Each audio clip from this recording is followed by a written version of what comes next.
అవరోధం రెండు రకాలు, పురోగమన అవరోధం, తిరోగమన అవరోధం. పురోగమన అవరోధం అంటే ప్రస్తుత అంశాల పునఃస్మరణకు గతంలో నేర్చుకున్న అంశాలు అవరోధం కలిగించడం. ఇది ఒక్కటి నేర్చుకుంటే రెండవది నేర్చుకోవచ్చు. పురోగమనం అంటే నేను చెప్పాను ఇక్కడ ప్రోయాక్టివ్. పి ఫర్ ప్రజెంట్ అని గుర్తుపెట్టుకోండి. పి ఫర్ ప్రజెంట్ అంటే ప్రజెంట్ ఇన్ఫర్మేషన్ను మనం గుర్తుకు తెచ్చుకోవాలనుకుంటాం. అప్పుడు అడ్డు తగిలేటువంటి అంశాలు ఏంటంటే గతంలోని అంశాలు. కనుక ప్రస్తుత అంశాల పునఃస్మరణకు గతంలోని అంశాలు అడ్డు తగిలితే పురోగమన అవరోధం. ఇది నేర్చుకుంటే తిరోగమన అవరోధం కూడా మీకు కాన్సెప్ట్ అర్థమవుతుంది. మరి గతంలో అంశాల పునఃస్మరణకు ప్రస్తుత అంశాలు అడ్డు తగిలితే అది తిరోగమన అవరోధం. ఒకటి అర్థమైతే రెండవది సులభంగా అర్థమవుతుంది. ఇంకొకసారి నేను చెప్తున్నా, ఒక విద్యార్థి ఏ మరియు బి అనే లిస్టులోని పదాలు నేర్చుకున్నాడు. ఏ లిస్టు మార్నింగ్ సెషన్లో నేర్చుకున్నాడు,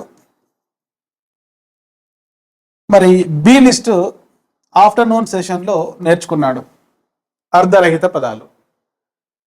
ఇప్పుడు ప్రస్తుతం నేర్చుకున్నది ఏంటి? ఇక్కడ ఈ రెండు అంశాలు తీసుకున్నప్పుడు బి లిస్ట్. ముందు నేర్చుకున్నది గతంలో ఏ తర్వాత నేర్చుకున్నది బి. ఒక ఎగ్జాంపుల్ చెప్తా, మీరు గుర్తుంచుకోవడానికి ట్రై చేయండి. ఇక్కడ బి లిస్ట్ గుర్తుకు తెచ్చుకునేటప్పుడు గతంలో ఉండే ఏ లిస్టులోని పదాలు ఆటంకం కలిగించాయి, జ్ఞాపక శక్తిని గుర్తుకు తెచ్చుకోవడంలో ఇబ్బంది కలిగించాయి. దాన్నే మనం పురోగమన అవరోధం అంటాం. పురోగమన అవరోధం అంటే చాలా సింపుల్. ప్రస్తుత అంశాల పునఃస్మరణకు లేక జ్ఞాపకం తెచ్చుకోవడానికి గతంలో నేర్చుకున్న అంశాలు అవరోధం కలిగిస్తే పురోగమన అవరోధం. అది నేర్చుకుంటే రెండవది చాలా ఈజీ. గతంలో నేర్చుకున్న అంశాలను జ్ఞాపకం తెచ్చుకోవడంలో, పునఃస్మరణ చేసుకోవడంలో ప్రస్తుతం నేర్చుకున్న అంశాలు మరి ఆటంకం కలిగిస్తే అది తిరోగమన అవరోధం. ఇక్కడ ఎగ్జాంపుల్ చూడండి.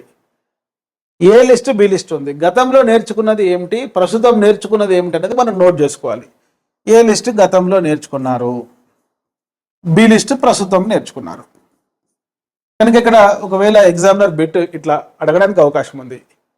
ఏ లిస్ట్ మార్నింగ్ సెషన్లో నేర్చుకున్నాడు, బి లిస్ట్ ఆఫ్టర్నూన్ సెషన్లో నేర్చుకున్న విద్యార్థి గతంలో నేర్చుకున్న ఏ లిస్టులోని పదాల పునఃస్మరణకు ప్రస్తుతం నేర్చుకున్న బి లిస్టులోని పదాలు ఆటంకం కలిగిస్తే జ్ఞాపక శక్తిని ఏ అవరోధం అంటాడు?